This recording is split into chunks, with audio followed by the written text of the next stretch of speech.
Hata la Angata Barikoi, Kilgoris Transmara ni Mirathi kufuatia mzozo wa ardhi. Aidha, viongozi hawa pia wameitaka mamlaka ya IPOA pamoja na ODPP kujukumika na kuangazia swala la maafisa usalama kuwaua Wakenya wakati wa maandamano ambayo yalitukia mwaka 2024. Haya yanajiri baada ya shirika la habari BBC katika makala ya Blood Parliament kufichua kuwa huenda baadhi ya maafisa wa kijeshi wa KDF walitumika katika mauaji ya waliokuwa wakiandamana. Kinara wa DP kwa upande wake Eugene Wamalwa na aliyekuwa waziri wa kilimo Mithika Linturi na Torome Saitoti walikuwemo katika mkutano huu wa viongozi wa upinzani.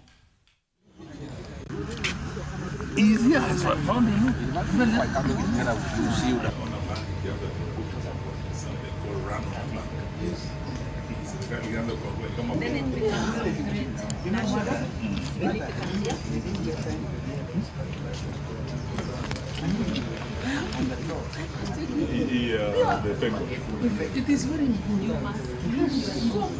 Yes. It's not me. It's a lie.